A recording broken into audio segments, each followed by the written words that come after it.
Vos sos el Señor. Para tu gloria sea siempre por tu Hijo Jesucristo. Amén. Amén. Bien, como habrán visto entonces, hoy vamos a ver el libro de Ezequiel. Ezequiel es un sacerdote. Él era de la tribu de Leví, o sea, de esos que eran servidores en el templo, y fue llevado cautivo a Babilonia. ¿Se acuerdan? Jerusalén fue atacada en 3 ocasiones por Babilonia y en las 3 ocasiones se llevaron cautivos. Él fue en la segunda ola de cautivos, en la segunda vez que Babilonia fue a llevarse rehenes o cautivos de Jerusalén. Y comenzó su ministerio allá en Babilonia 5 años después de haber sido llevado. Esto lo dice en los primeros versículos del libro. Es decir, él fue llevado a los 25 años y a los 30 años, que es la edad a la que comenzaban a ministrar los sacerdotes, comenzó su ministerio de profeta. Y a los 30 años, porque lo dice el versículo 30, aconteció, el versículo 1, aconteció en el año 30. Eso es su edad. Y después aclara que es 5 años después de haber sido llevado cautivo a Babilonia. Este es un libro, el libro de Ezequiel es un libro muy complejo y a la vez muy completo. Está plagado de visiones, símbolos, parábolas incluso, como las de Jesús, ejemplos, analogías, actuaciones por parte de Ezequiel. Le das incluso maquetas para dar el mensaje de Dios. Ezequiel es el que tiene una visión ya desde el primer capítulo, que tiene la visión de la gloria de Dios. Él tiene una visión del templo, él tiene la visión de ese río que sale del templo, que se va haciendo cada vez más profundo. Él describe a Israel de diferentes maneras, con diferentes formas de nombrar a Israel, como casa rebelde o una vid inútil, es decir, que no sirve para nada, solamente para ser echada en el fuego, una huérfana que se volvió adúltera, 2 hermanas rameras. Hizo una maqueta de Jerusalén en el suelo y se acostó al lado para demostrar que iban a ser sitiados y lo incómodo y lo feo que iba a ser ese sitio y ese ataque, ese asedio por parte de Babilonia. Se acostó 330 días de un lado, 390 días de un lado y 40 días del otro lado. Así le dijo Dios que hiciera y él lo hizo. Todo para dar el mensaje. Incluso actuó preparando su equipaje de su casa como si estuviese yendo para demostrarle cómo el rey Sedequías, el último rey de Judá, iba a intentar escapar de la mano del rey de Babilonia, Nabucodonosor. Todo esto hizo Ezequiel y muchas cosas más para mostrar su mensaje, para dar el mensaje de parte de Dios. ¿Y cuál era su mensaje? Como el de la mayoría de los profetas, mensaje de juicio. Él, como bien dije, profetizó en Babilonia cuando fue llevado en la segunda ola de cautivos. O sea, todavía Judá estaba en pie, todavía el templo estaba en pie. Él predice el sitio que iba a durar un tiempo y predice la caída del templo y de Jerusalén y predice el cautiverio. Él todo esto estando allá en Babilonia. Jeremías hizo lo mismo en Judá, que se lo vimos, que también fue parte de ese tiempo previo a la caída, durante la caída y posterior a la caída, que él terminó en Egipto, no sé si se acuerdan. Y él hizo lo mismo, Ezequiel, pero en Babilonia. La diferencia es que su mensaje tiene una característica particular, que es que Dios, por medio de Ezequiel, deja bien claro que todo lo que hace, es decir, que su juicio, que ya vimos que es castigo a los que lo merecen y esperanza o salvación a los que él aparta, todo esto que hace, todo lo que vamos a ver que él hace, lo hace por su nombre, por su santo y glorioso nombre. No hay otra razón. Que sí él es bueno, sí él es misericordioso, sí él es amor, pero el principio de todo y el eje y el núcleo y la razón de todo lo que hace es su propio honor. Y de ahí el nombre o título de la exposición de hoy, que es "Y sabrán que yo soy el Señor". Estas palabras ya fueron dichas por Dios en el libro del Éxodo. Se lo dijo a los israelitas en el capítulo 7, versículo 5, hablando de los egipcios, dice: "Y sabrán los egipcios que yo soy Dios cuando los libere de su mano". Y anteriormente, en el capítulo 6, versículo 7, les dijo también a los israelitas: "Y ustedes sabrán", no los egipcios, "ustedes sabrán que yo soy Dios cuando los libere de la mano de los egipcios". Es decir, que Dios utiliza esa expresión para darse a conocer en juicio, sea castigando a unos como liberando a otros. Y esta expresión aparece según la Biblia de estudio de Spurgeon, aparece unas 60 veces. No encontré 60, lo que seguramente hace es contar también otras expresiones parecidas a estas, que no es exactamente esa, pero alrededor de 60 veces Dios habla de su nombre, Dios exalta y glorifica su nombre de esta manera. Entonces vamos a empezar viendo comentando un poco los primeros capítulos.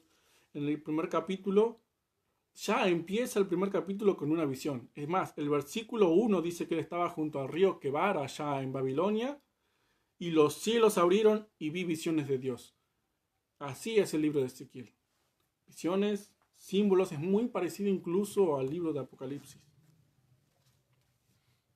Tiene la visión y él lo que ve, bueno, lo describe acá. Son 4 seres vivientes con 4 caras, 4 alas, una plataforma encima de ellos, ruedas por debajo de ellos, encima de la plataforma un trono, y en el trono uno que tenía forma de hombre, dice Ezequiel.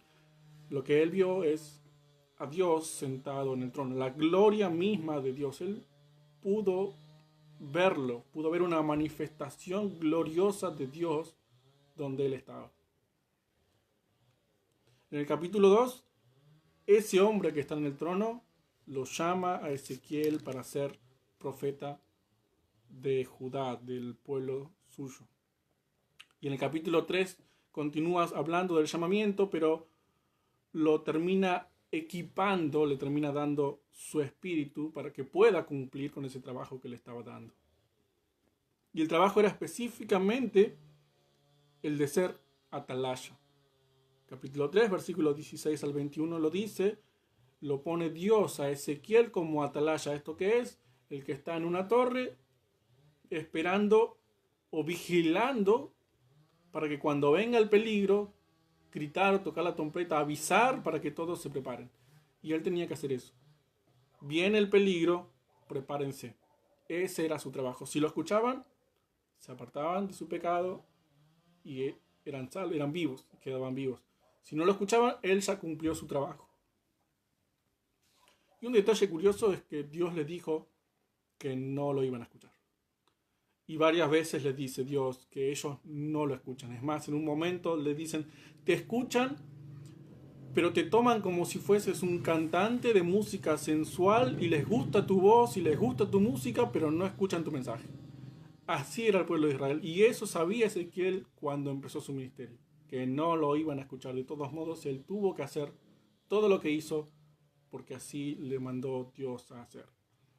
Entonces, en el versículo 24 del mismo capítulo 3, entró el Espíritu en mí, dice Ezequiel, y me afirmó sobre mis pies. Esto es la capacitación o el poder, el empoderamiento por parte del Espíritu para poder hacer la obra que Dios le mandó a hacer. Dios nunca te va a mandar a hacer algo que no vas a poder hacer. Te manda y te capacita para hacer exactamente eso. Y después de la visión, el llamado y la capacitación, inmediatamente empieza a profetizar capítulo 4 y capítulo 5. Ya empieza, y no solamente con palabras, sino con esto que decía recién, la maqueta de Jerusalén, con él acostándose de un lado y del otro, para decir, así van a ser asediados por parte de Babilonia. En el capítulo 5 hace otra profecía de castigo, pero esta vez cortándose el pelo, se lo corta a él, lo tira alguna parte en el aire, otra parte la corta más todavía y otra parte la prende en el fuego para demostrar que, por un lado, de las muchas maneras que iban a ser enjuiciados y por otro lado, que nadie se iba a escapar. Es decir, tira algunos, otros prende fuego que se consumen y lo que queda son más cortados todavía. Y así es el ministerio de Ezequiel. Palabras, acciones, actuaciones, visiones. Pero en lo que me voy a enfocar hoy, que es básicamente en lo que se enfoca el libro de Ezequiel, es en el nombre del Señor. Es quién es Él, es cómo Él se muestra a su pueblo. Y sabrán que yo soy el Señor. ¿Cómo? ¿Cuándo? ¿Qué hizo Dios para decir eso? Y esta frase la dice por primera vez en el capítulo 6, versículo 7. Capítulo 6, versículo 7. Y los muertos caerán en medio de vosotros y sabréis que yo soy el Señor. En este capítulo 6, Dios dice que va a matar, a destruir a los ídolos y a destruir a los idólatras. Y que va a tirar los ídolos y encima de los ídolos va a tirar a los idólatras.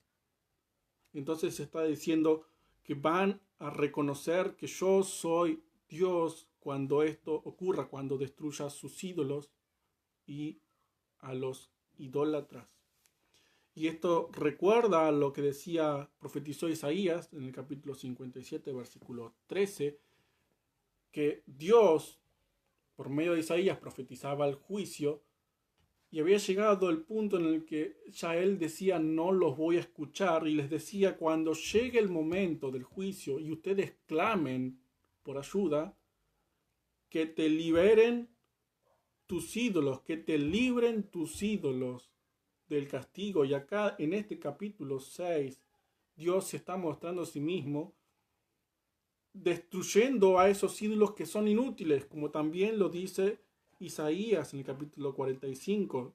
Ellos adoran a un Dios que nos salva. Los ídolos son dioses que nos salvan y Dios está demostrando a su pueblo, matando a los ídolos y a los idólatras, que eso no sirve, que no tiene sostén, que no hay otro Dios más que Él. Entonces, sabrán a su pueblo, y quizás a nosotros también el día de hoy, sabrán que Él es el Señor cuando destruya a los ídolos y a los idólatras.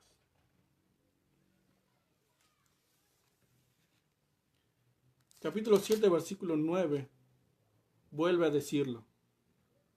En este contexto está profetizando Dios una destrucción tal que no iba a quedar nada ni nadie, y nadie se iba a poder escapar. Vean lo que dice el versículo 7 al 9 del capítulo 7. La mañana viene para ti, oh morador de la tierra. El tiempo viene, cercano está el día de tumulto y no de alegría sobre los montes. Y mi ojo no perdonará, ni tendré misericordia. Según tus caminos pondré sobre ti, y en medio de ti estarán tus abominaciones, y sabréis que yo soy el Señor que castiga. Estas palabras son parecidas a lo que ya vimos en Joel el jueves pasado. Joel capítulo 1, versículo 4, cuando dice que la langosta, el saltón, el revoltón, y la langosta se fueron comiendo uno tras otro lo que el anterior dejaba hasta que no quedó absolutamente nada. Y mi ojo no perdonará ni tendré misericordia. Son palabras que describen una devastación total. No va a haber perdón, no va a quedar nadie, no va a quedar nada. Es muy parecido a la situación del día del Señor en Joel. Y también parecido a lo que pasó en el diluvio en Génesis. Dios dijo en Génesis capítulo 6, versículo 17, que iba a destruir a todo lo que tenía vida sobre la tierra. Es decir, no iba a quedar nadie otra vez. ¿Qué pasaba en ese momento? La maldad de la tierra era mucha. Todo el mundo pensaba continuamente y solamente el mal. Y así estaba su pueblo. Así de desviado estaba su pueblo. Entonces Dios está diciendo que nadie se iba a escapar de su juicio. Absolutamente nadie. Un juicio inminente e imposible de resistir. Entonces sabrán que Él es Dios cuando no haya escapatoria de sus pecados y tengan que enfrentarlo.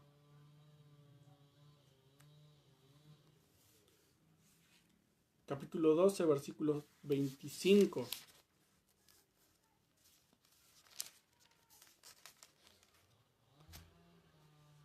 Los israelitas confiaban demasiado en donde vivían, en quienes eran, en el templo. ¿Se acuerdan? Ya lo vimos, lo fuimos diciendo. Jerusalén estaba rodeado de montes. Es decir, la Judá y la ciudad, la capital, estaba rodeado de montes, montañas, y era un lugar difícil de acceder. No totalmente inaccesible, sino difícil de acceder. Ellos estaban demasiado confiados en su territorio, estaban demasiado confiados en que ellos eran el pueblo de Dios y creían que siempre iban a ser bendecidos. Estaban demasiado confiados en que ahí estaba el templo de Dios. Tanto es así que en Jeremías, en capítulo 7, versículo 4, ellos decían: templo del Señor, templo del Señor, templo del Señor, como invocando el poder del templo del Señor y no el poder del propio Señor. Y en el capítulo 11 de Ezequiel, en el versículo 3, ellos dicen que la ciudad es como una olla y ellos son como la carne. Y no en el sentido en el que lo podríamos pensar nosotros, que son comida, sino que veían a una olla como si fuese protección. Ellos estaban adentro de algo firme, algo duro, algo donde podían sentirse seguros. Y ellos estaban adentro, como la carne. Decían: esta ciudad es nuestra olla, nosotros somos carne, estamos bien acá, no pasa nada. Entonces ellos ponían su confianza, en vez de ponerla en aquel que les dio la tierra y se las puede sacar, ponían su confianza en la tierra. Y en el capítulo 12 Dios les dice, en el versículo 15: y sabrán que yo soy el Señor cuando los esparciere entre las naciones y los dispersare por tierra. Él les iba a arrancar eso en lo que confiaban. Les iba a quitar su preciada herencia, su preciada tierra, aquello en lo que ellos depositaban toda su fe y toda su confianza. Y las ciudades habitadas quedarán desiertas, y la tierra será asolada, y sabréis que yo soy el Señor.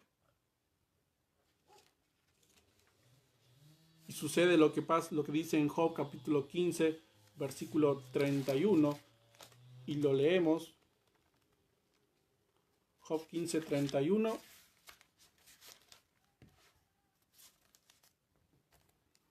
No confíe el iluso en la vanidad, porque ella será su recompensa. Ellos confiaban en la tierra, en el polvo de la tierra, en ladrillos, en cosas vanas, en cosas que pasan. Y esa fue su recompensa.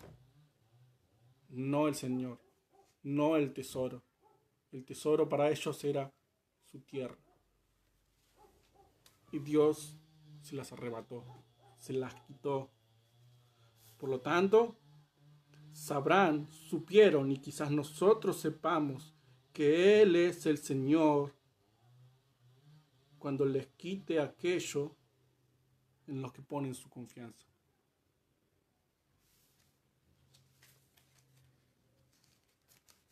Y vayan recordando cómo saber quién es Dios.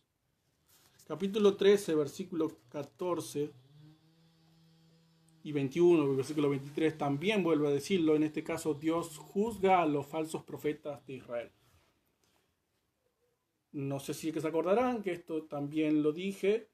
En Babilonia, estando Jeremías acá, él decía que en Babilonia había falsos profetas que les decía a la gente: tranquilos, no pasa nada, estamos en paz, ya Dios nos va a hacer volver, este cautiverio va a durar muy poco, De hecho, Jeremías mandó una carta a Babilonia, un mensaje a Babilonia, para decirles no los escuchen, están equivocados, eso no es así. Dios, por medio de Ezequiel, habla directamente a estos falsos profetas. Dice el versículo 10, sí, por cuanto engañaron a mi pueblo diciendo paz, no habiendo paz. Y uno edificaba la pared, y he aquí que los otros recubrían con lodo suelto. Es como estaban construyendo algo que se iba a caer en cualquier momento, algo que no tenía fundamento. Levantaban una pared y le ponían así nomás un poquito de barro, y sí, la pared se quedaba quieta, pero ante cualquier viento y ante cualquier pequeño temblor esa pared se caía. Es decir, lo que decían no era firme, no tenía fundamento, no tenía razón, no era cierto. No había paz. Capítulo 19 de Proverbios, el versículo 5. Y los proverbios tienen mucho que decirnos acerca de las cosas que debemos hacer y las cosas que no debemos hacer. Capítulo 19, versículo 5. Y esto es lo que ocurrió. El testigo falso no quedará sin castigo, y el que habla mentiras no escapará. El testigo falso no queda sin castigo, y el mentiroso no se escapa. Dios juzgó duramente a los falsos profetas, porque odia la mentira. De hecho, en el capítulo 3 de 2 Timoteo, en el versículo 13, Pablo también le dice a Timoteo que los hombres malos, estos hombres, hablando de los falsos profetas también Pablo, irán de mal en peor, engañando y siendo engañados. El camino de los falsos profetas es un camino de destrucción y de condenación. Y Dios juzgó a estos falsos profetas en Israel. Porque como dice el Proverbios capítulo 6, versículos 16 y 17, dice que 6 cosas aborrece Dios, es decir, odia, detesta, y aún 7 abomina su alma. Primero habla y lo vamos a hablar del orgullo. Lo primero que Dios odia es el orgullo, y sabemos que todas las naciones cayeron por orgullo, incluso la propia Israel. Y lo segundo que pone, la lengua mentirosa. Dios odia el orgullo, y en segundo lugar odia y detesta y aborrece la mentira. Y de ninguna manera iba a dejar en libertad a estos hombres que decían paz a su pueblo cuando no había paz.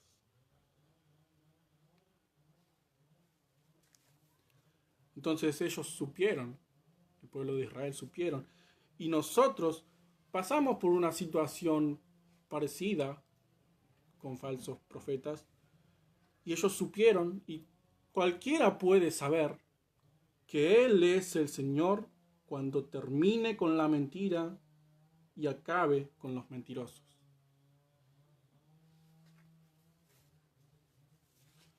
Capítulo 22, versículo 16. Todo el capítulo, al capítulo 22, habla de un resumen de los pecados de Jerusalén desde que fueron salvados en Egipto. Y termina diciendo, o dice en el versículo 16, y por ti misma serás degradada a la vista de las naciones, y sabrás que yo soy el Señor. Él iba a destruir a su pueblo, no solamente a destruirlo, sino a esparcirlo en todas las naciones, no solamente en Babilonia, sino en todas las naciones a su alrededor. Imagínense esa situación en la que la ciudad de Jerusalén, esa ciudad tan difícil de acceder, tan difícil de derrotar, porque estaba geográficamente bien ubicada y encima estaba bien construida, sus muros eran enormes, incluso daba miedo esa ciudad. Imagínense esa situación de que esa ciudad, ese castillo, ese templo, lo derriben, lo destruyan, sea conquistado. Es una situación humillante para cualquier nación, para cualquier reino, para cualquier persona. Dios les está diciendo, yo los voy a humillar. serás degradada a la vista de las naciones. Proverbios capítulo 13, y volvemos a los Proverbios capítulo 13, versículo 18. Pobreza y vergüenza tendrá el que menosprecia el consejo, mas el que guarda la corrección recibirá honra. Pero pobreza y vergüenza tendrá el que menosprecia el consejo. ¿Cuál consejo menospreciaron? Todos y cada uno de los profetas que Dios mandó para decirle vuelvan. Por ahí no es. Para allá no, para acá. Acá está Dios, vengan. Y ellos no fueron. Ellos menospreciaron, despreciaron el consejo de Dios, la palabra de Dios por parte de los profetas.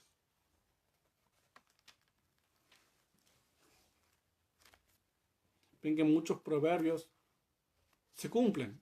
No es algo 100% seguro, pero es algo que ocurre con más probabilidad. Aquel que miente, Dios lo odia y lo juzga y lo va a destruir. Aquel que se enaltece, Dios lo humilla. Aquel que no presta atención a los consejos, Dios lo humilla. Salmos capítulo 106, versículo 43. Acá también tenemos un resumen de todos los pecados de Israel, pero dice en el versículo 43, muchas veces lloró el pueblo, mas ellos se rebelaron contra su consejo y fueron humillados por su maldad.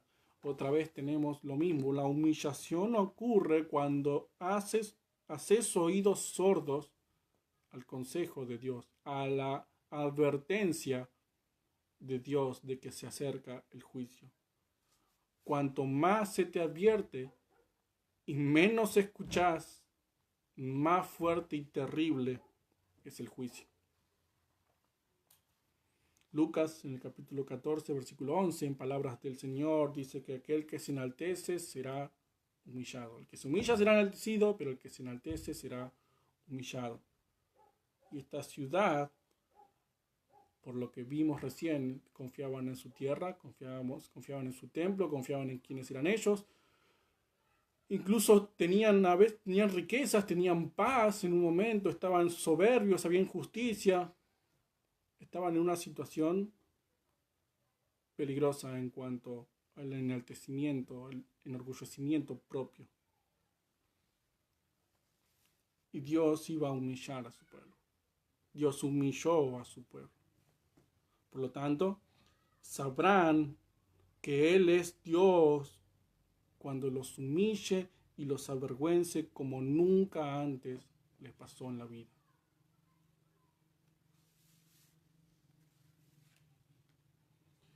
Y el capítulo 24, versículo 24 también.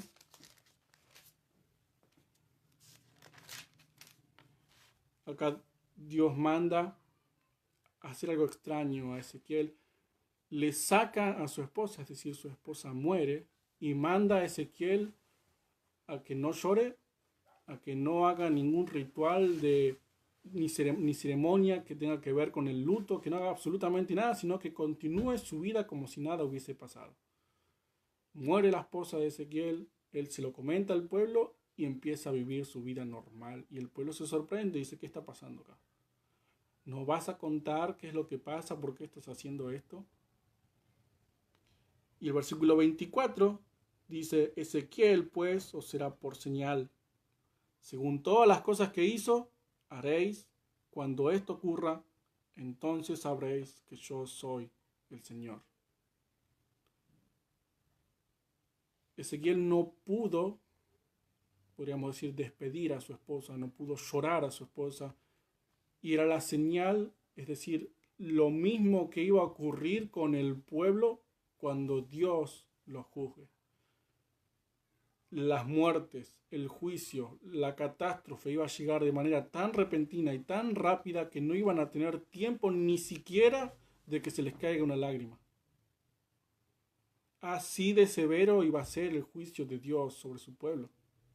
Ni una sola lágrima, nada. Tenían que simplemente correr por sus vidas o hacer silencio y ser llevados cautivos a Babilonia.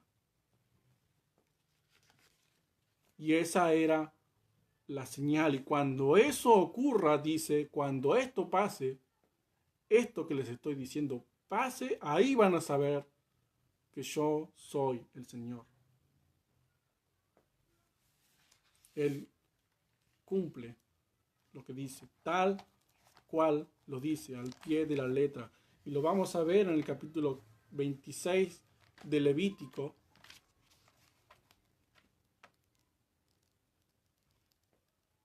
Levítico 26. Tenemos bendiciones de la obediencia y consecuencias de la desobediencia.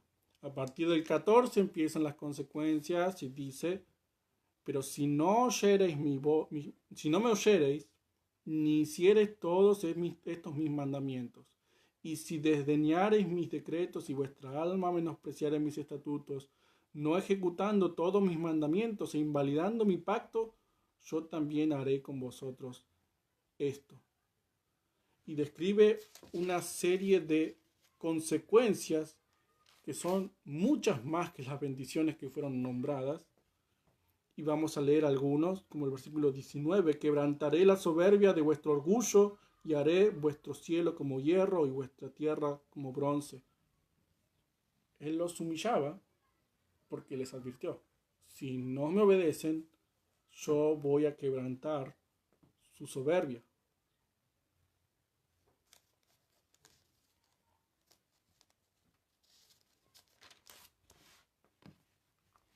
Y si con estas cosas no fuereis corregidos, sino que anduviereis conmigo en oposición, yo también procederé en contra de vosotros y os heriré aún 7 veces por vuestros pecados. Traeré sobre vosotros espada vengadora en vindicación del pacto. Y si buscareis refugio en vuestras ciudades, yo enviaré pestilencia entre vosotros y seréis entregados en manos del enemigo. De nuevo, había dicho por medio de Ezequiel, no se va a escapar nadie, y en Levítico ya lo había advertido por medio de Moisés: si no me obedecen, yo los voy a perseguir con la espada de vindicadora, es decir, vengadora, y a donde se quieran meter para escaparse, ahí voy a llegar. Y los voy a entregar en las manos del enemigo. Ni siquiera recién habían salido de Egipto y estaban en el monte Sinaí. No había enemigos prácticamente porque estaban lejos de todo. Y Dios le dice: cuando me desobedezcan, los voy a entregar en las manos de sus enemigos. Y es exactamente lo que ocurrió con Babilonia.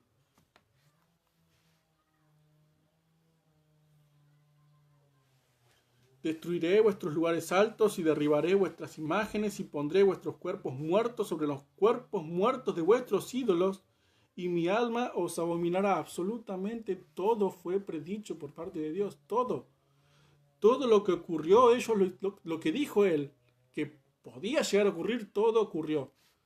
Cada cosa, cada pecado, cada detalle de sus vidas que hicieron mal, él les advirtió: ese detalle, eso y aquello, todo eso, si hacen cada uno de esos, van a tener consecuencias. Y cada una de esas cosas que él les advirtió, todas las hicieron. Y cumplió tal cual lo había dicho ya en Levítico: voy a tirar sus cuerpos muertos sobre los cuerpos muertos de sus ídolos.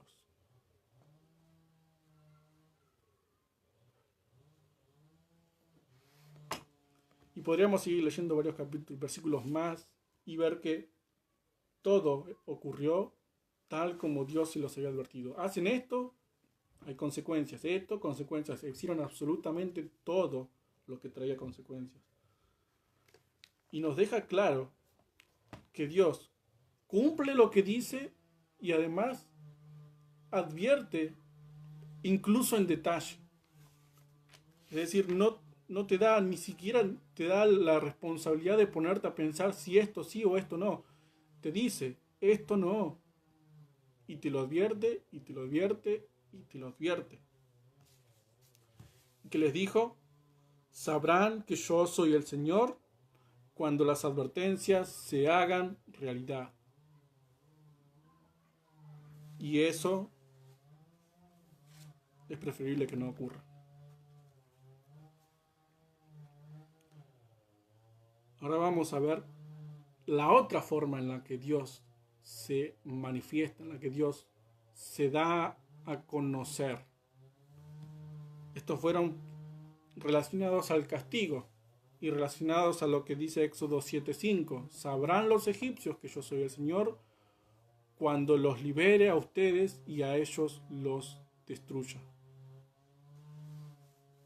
Y ahora vamos a ver lo que es relacionado con Éxodo 6:7. Sabrán que yo soy el Señor cuando los libere de la mano de los egipcios, es decir, cuando los salven. Y volvemos al capítulo 6 de Ezequiel, versículo 8. Cuando Dios dijo que iba a matar a los ídolos y a los idólatras junto con sus ídolos, en el versículo 8 dice: dejaré un resto, de modo que tengáis entre las naciones algunas que escapen de la espada cuando seáis esparcidos por las tierras. Y continúa: y los que de vosotros escaparen se acordarán de mí entre las naciones en las cuales serán cautivos, porque yo me quebranté a causa de su corazón fornicario que se apartó de mí, y a causa de sus ojos que fornicaron tras sus ídolos, y se avergonzarán de sí mismos a causa de los males que hicieron en todas sus abominaciones, y sabrán que yo soy el Señor. No en vano dije que les había de hacer este mal. ¿Cuándo sabrán que Él es el Señor? Cuando ese resto viva y en el futuro se acuerde de lo que hizo y se avergüence de todas sus abominaciones. Acá vemos la misericordia del Señor, la compasión que Él tiene por su pueblo. Y si vamos a Segunda de Reyes, capítulo 19, versículo 31, Segundo de Reyes 19:31, vemos que dice: y respecto del remanente, saldrá de Jerusalén remanente, y del monte de Sión los que se salven. Esto es el resto que él aparta. El celo del Señor de los ejércitos hará esto. El celo del Señor de los ejércitos hará esto. ¿Qué significa celo? Interés ardiente y activo por una causa o persona, especialmente por la gloria de Dios y el bien de las almas. Interés ardiente y activo por una causa o persona. Dios estaba profundamente interesado, activamente interesado en su pueblo. Y entendemos que el celo o la misericordia tiene que ver con la actividad, con el acto. Es parecido al amor. El amor no es emoción ni sentimiento, es acto. La misericordia también no es emoción ni sentimiento, es acción.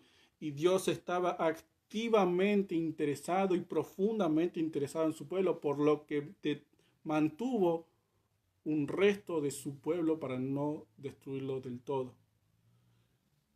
Por su celo, que tiene que ver con su misericordia, porque Él en su misericordia perdonó a este resto de su pueblo. Entonces, sabrán que Él es el Señor,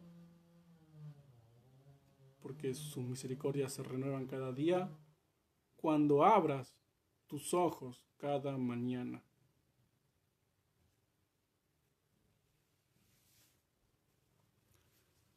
Capítulo 16, versículo 63.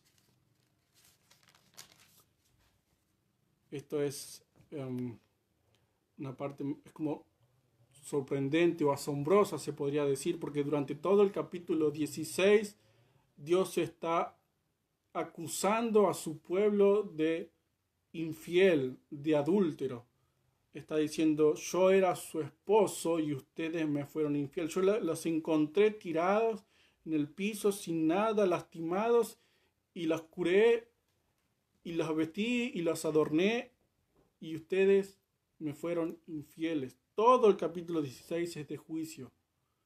Pero termina el capítulo 16, versículos 61 al 63, Te acordarás de tus caminos y te avergonzarás cuando recibas a tus hermanas, las mayores que tú y las menores que tú, las cuales yo te daré por hijas, mas no por tu pacto, sino por mi pacto que yo confirmaré contigo, y sabrás que yo soy el Señor, para que te acuerdes y te avergüences y nunca más abras la boca a causa de tu vergüenza, cuando yo perdone todo lo que hiciste, dice el Señor Dios. Cuando yo perdone todo lo que hiciste. Todo el capítulo 16 los está juzgando por su infidelidad y al final les dice: yo los voy a perdonar.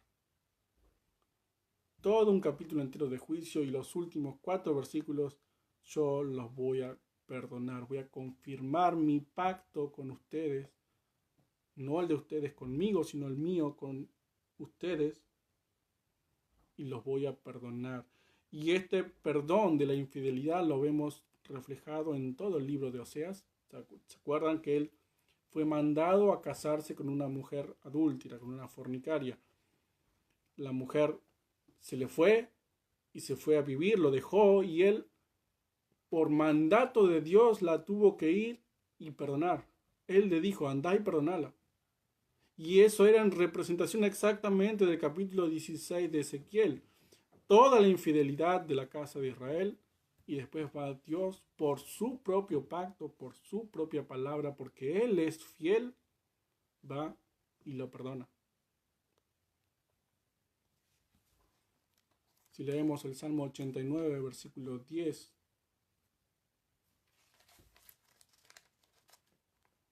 Salmo 89, 10, 34, 89, 34, no olvidaré mi pacto, ni mudaré lo que ha salido de mis labios. Él dejó claro la razón por la que los perdonaba. Y es la razón que está en todo el libro de Ezequiel: su nombre, su honor, su pacto, su palabra. Él, por eso, perdonó a una parte de su pueblo. Tiene misericordia, pero lo importante es que Él es fiel. Él cumple su palabra. Él es así. Y sabrán que Él es el Señor cuando, a pesar de todas sus infidelidades, Él siga perdonándolos, siga sintiendo el perdón de Dios.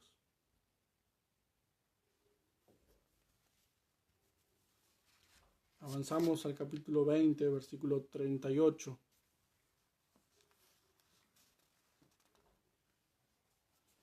Dice: os haré pasar por abajo de la vara y os haré entrar en los vínculos del pacto. Y apartaré de entre vosotros a los rebeldes y a los que se rebelaron contra mí, de la tierra de sus peregrinaciones los sacaré, mas a la tierra de Israel no entrarán, y sabréis que yo soy el Señor. Está diciendo básicamente: voy a separar a las cabras de las ovejas. Cuando dice haré pasar bajo la vara y los haré entrar en los vínculos del pacto, está diciendo: los voy a guiar como un pastor guía a las ovejas y los voy a llevar a mi pacto. Voy a hacer que cumplan mi pacto. Los va a pastorear como si fue como sus ovejas, como él el pastor y ellos sus ovejas. Y lo hace porque está purificando su pueblo. Todo el tiempo Dios juzga a su pueblo, pero siempre aparta un remanente, siempre aparta un remanente. Juzga, divide, el remanente va por un lado y los malos son destruidos. El remanente sigue viviendo y los malos son destruidos. Todo el tiempo Dios separa cabras de ovejas, todo el tiempo.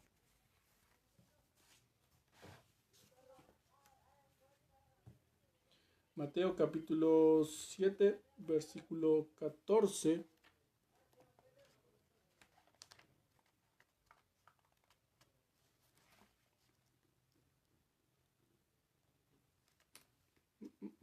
Mateo 7, 14. La puerta estrecha. Y eso es exactamente lo que hace Dios. Hacer pasar, o mejor dicho, poner una puerta única por la que se puede pasar. Estrecha, un camino angosto, difícil, y de esa manera filtra a los que son suyos y a los que no. Por la parábola del sembrador sabemos que hay una semilla que simboliza a aquellos que reciben la palabra y cuando están en el momento de la prueba se apartan. Dios filtra a los que son suyos y a los que no por medio de pruebas, por medio de tentaciones que las hace el diablo, y va separando de entre nosotros a los rebeldes y va limpiando y purificando a su pueblo. Y siempre se va quedando con los suyos, siempre se va quedando con su remanente. Y el Salmo 23 es otra forma de interpretarlo, porque dice que nos va a pastorear por un arroyo tranquilo, por pastos verdes, pero después dice que se puede llegar a pasar por un valle de sombra de muerte.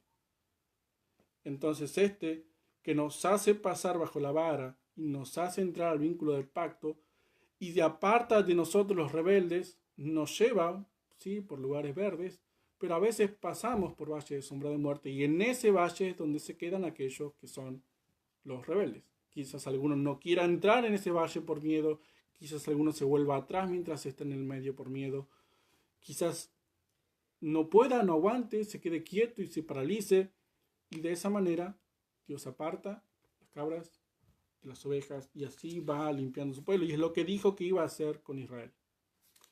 Él iba a juzgar, pero no simplemente por ira o por castigo, sino porque tenía que limpiar a su pueblo. Tenía que dejar a los que de verdad eran fieles a él. Entonces, sabrán que Él es el Señor cuando salgan de nosotros los que no eran de nosotros. Y por esto ya pasamos.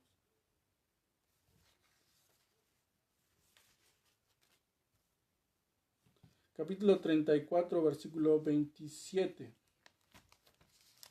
de Ezequiel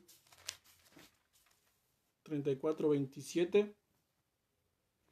Así como antes Dios juzgaba a los falsos profetas, ahora juzga a los falsos pastores. Que pastores es una palabra que se refiere a los gobernantes o a la gente de autoridad de la ciudad.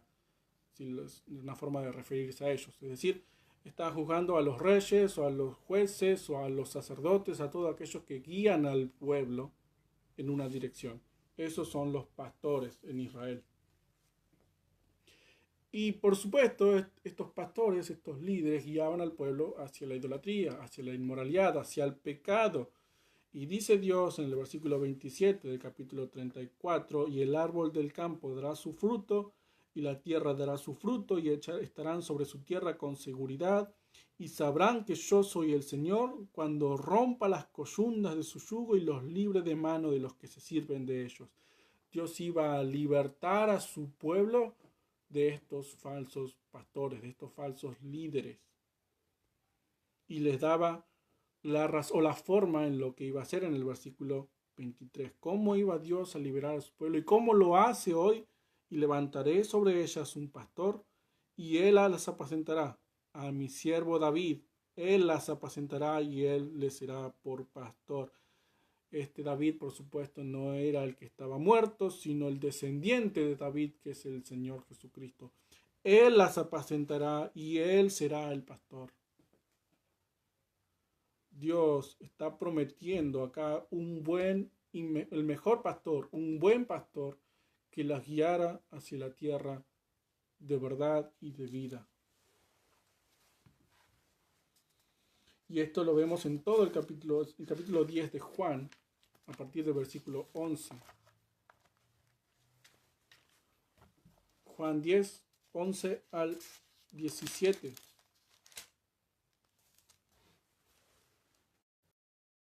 Yo soy el buen pastor su vida da por las ovejas. El asalariado y el que no es pastor, de quienes no son propias las ovejas, ve venir al lobo y deja las ovejas y huye, y el lobo arrebata las ovejas y las dispersa. Así que el asalariado huye porque es asalariado y no le importan las ovejas. Acá vemos la actitud de Sedequías, ese que representó Ezequiel por medio de preparar su equipaje y salirse de su casa, porque ese Sedequías se iba a escapar del juicio de Dios, iba a intentar escapar del juicio de Dios dejando su pueblo atrás, a la deriva. Ese era un pastor asalariado que huye cuando ve venir al lobo. Yo soy el buen pastor, dice el Señor, y conozco mis ovejas y las mías me conocen. Así como el Padre me conoce y yo conozco al Padre y pongo mi vida por las ovejas. También tengo otras ovejas que no son de este redil. Aquellas también debo traer y oirán mi voz y habrá un rebaño y un pastor. Él tiene sus ovejas y las va a ir a buscar a donde las tenga que ir a buscar. Y si están en las manos de un falso líder, de un falso profeta, como tantos hoy en día hay en todo el mundo y que cada vez están siendo más expuestos, gracias a Dios por esta crisis mundial que expuso a estos falsos profetas, y nosotros salimos de un lugar donde había falsos profetas, es lo que hace él. Él va, busca a sus ovejas y los arrebata, rompe las coyundas del yugo de sus ovejas y nos libra de la mano de los que se sirven de nosotros, de los que se aprovechan de sus ovejas. Entonces sabrán que Él es el Señor cuando nos muestre la verdad y nos anime a seguirla, cuando se muestre a sí mismo y nos anime a seguirlo. Capítulo 36, versículo 11 y versículo 33 también. Acá Dios ya está hablando de una futura restauración de Israel. Después de varios capítulos de juicio, ya Dios está hablando directamente sobre una esperanza futura. He aquí yo estoy por vosotros, y a vosotros me volveré, y seréis labrados y sembrados, y haré multiplicar sobre vosotros hombres, a toda la casa de Israel, toda ella, y las ciudades serán habitadas y edificadas las ruinas. Multiplicaré sobre vosotros hombres y ganado, y serán multiplicados y crecerán, y os haré morar como solías antiguamente. Y ahora escuchen esto: os haré mayor bien que en vuestros principios, y sabréis que yo soy el Señor. ¿Se acuerdan de eso? Os haré mayor bien que en vuestros principios. Joel, cuando dice, los restituiré los años que se comió la oruga, el saltón, el revoltón y la langosta, que hablamos de que Dios no solamente bendice ahora el momento, sino que restituye todo lo que se perdió anteriormente y todo lo que Él quizás hizo perder por medio de sus juicios. Es decir, que hoy las bendiciones sobre aquellos que Él quiere derramar, sus bendiciones son extremas, son infinitas, son eternas, son demasiadas, porque no solamente es el día a día, sino que trae bendiciones que no tuvimos en el pasado o que perdimos en el pasado por no hacer las cosas o por no seguirlo a Él. Esto lo dice en Joel capítulo 2 versículo 5, y hoy en día es así según lo que dice Efesios 1:3, pasaje conocido. Somos bendecidos con toda bendición espiritual en los lugares celestiales en Cristo. Y lo dice claramente, toda bendición espiritual, 100%. Todo lo que hay en los lugares celestiales, es decir, en el cielo, todas las bendiciones celestiales, ya la tenemos. Ya están en nosotros. Él ya nos hizo mayor bien de lo que teníamos antes. Él ya nos dio, ya nos restituyó todo lo que perdimos antes. Por medio de su Espíritu, por medio de su sacrificio, por medio de Cristo. En los lugares celestiales en Cristo. En Él tenemos todas las bendiciones. Ya nos fuimos restituidos completamente y por demás. Y eso era lo que le prometía a su pueblo. Restitución completa, del todo. Lo que le falta y lo que perdieron. Entonces, sabrán que Él es Dios cuando entiendan lo bendecidos que son, cuando entendamos los bendecidos que somos. Finalmente, capítulo 37, versículos 13 y 14. Tenemos la visión del valle de los huesos secos. Dios lo manda en visión a un lugar donde estaba lleno de huesos, muchos, demasiados, y dice que estaban secos. Esto significa que estuvieron ahí por mucho tiempo, secos por la acción del sol, un valle, un desierto, sol dándole todo el día, todos los días.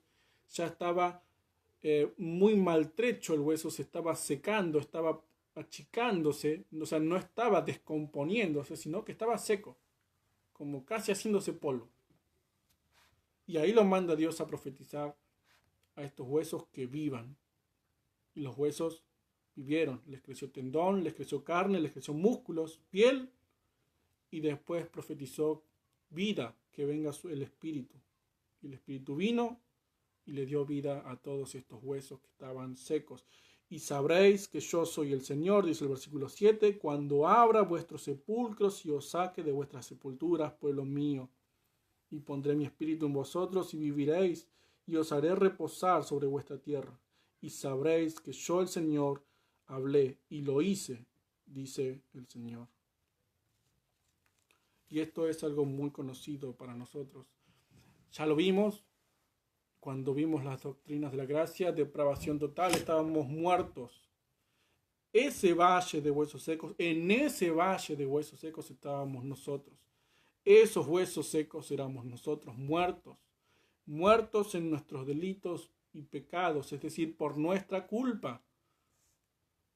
No porque nos hayan matado, no porque Él nos haya matado, nosotros, muertos por nuestra culpa, en nuestros propios delitos y pecados. Ese valle, ahí estábamos nosotros. Esos huesos éramos nosotros.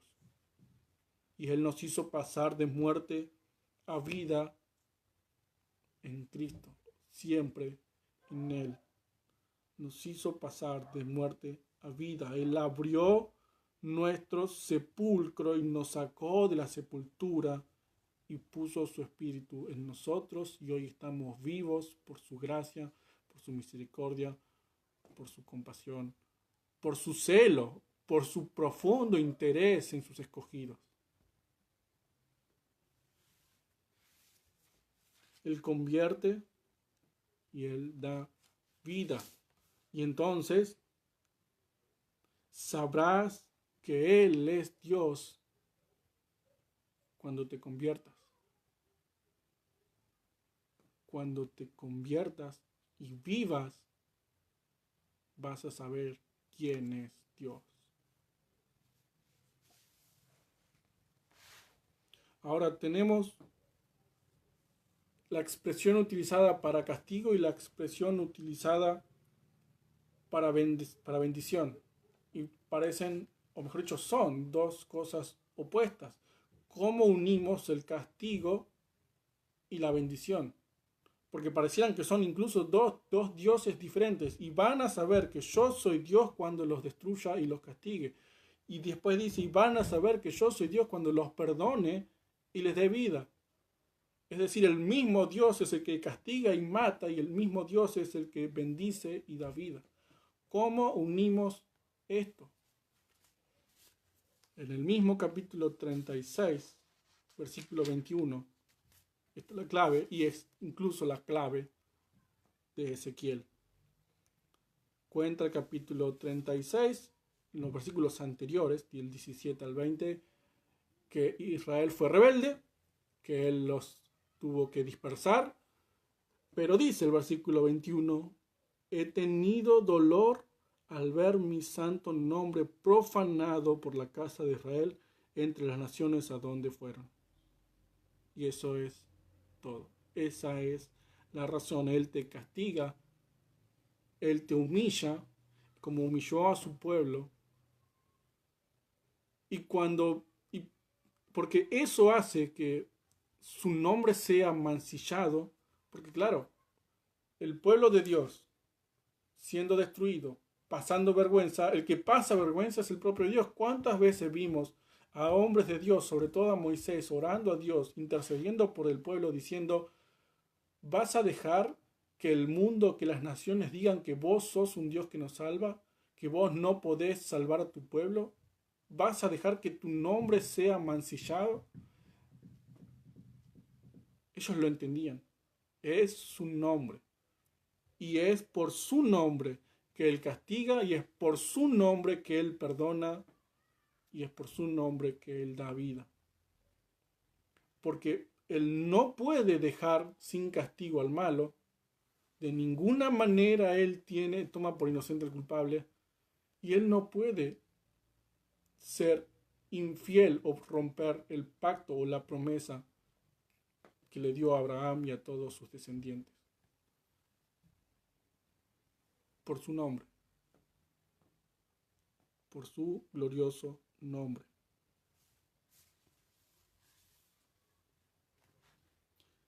Entonces en Ezequiel Dios se da a conocer, se manifiesta, se muestra, y lo hace de muchas maneras. A través de Ezequiel, por supuesto. Con Ezequiel mismo incluso se muestra en su gloria. Pero todo esto y todas las formas en las que Él se da a conocer, sea por medio de la profecía de Ezequiel, de su ministerio, o por medio de su juicio, o por medio de su bendición, queda claro que lo hace todo con el mismo objetivo: honrar su santo y glorioso nombre.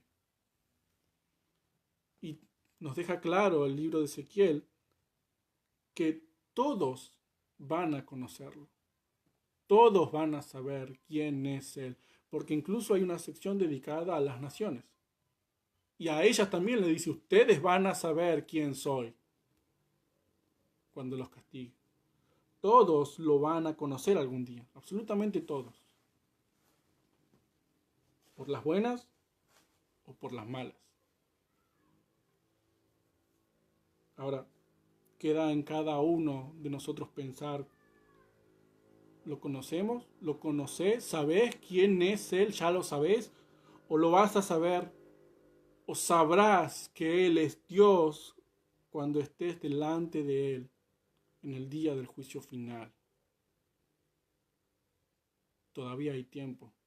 Todavía hay tiempo para correr a la cruz. Oramos. Padre, te damos gracias porque cada día, cada martes, cada jueves, cada sábado, cada día te das a conocer a nosotros, tus hijos,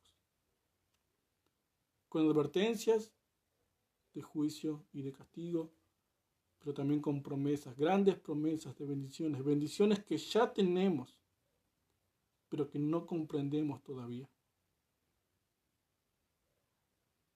Nos tenés en cuenta, tenés un celo por nosotros, un interés activo y profundo por nosotros, aun cuando nosotros no somos nada. ¿Qué es el hombre para que tengas de él misericordia?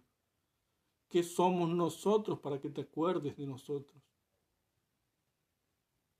Gusano, como dice el libro de Job.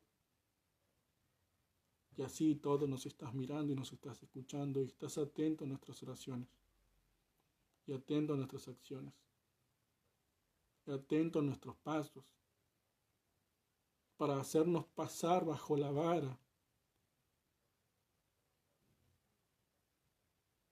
y filtrar y purificarnos y llevarnos por el camino correcto. Porque nos vas a probar una y otra vez. Pero todo eso para demostrar quién sos vos. Ayúdanos a conocerte cada vez más, a saber quién sos, a saber que vos sos Dios, que vos sos el Señor, que vos sos el Rey. Y a los que de nosotros no querramos humillarnos vos. A los que nosotros tengamos todavía un corazón duro, quebrantalo vos, para que sepamos quién sos. Y así sea, siempre, para la gloria de tu santo nombre. y por tu Hijo Jesucristo, quien murió en la cruz por nosotros y que hoy está intercediendo por nosotros. Amén. Cantamos y terminamos por hoy. Y lo que vamos a cantar es lo que debe nacer de nosotros, sabiendo quién es Él.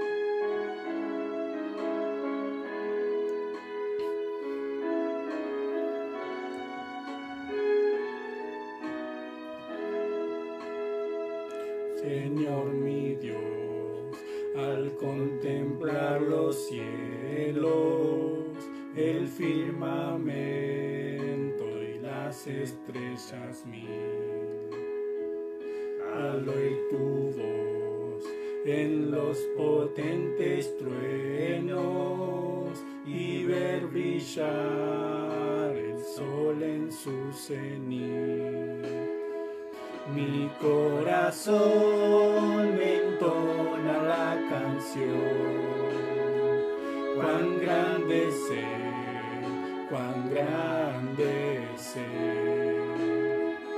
Mi corazón entona la canción, cuán grande es Él, cuán grande es Él.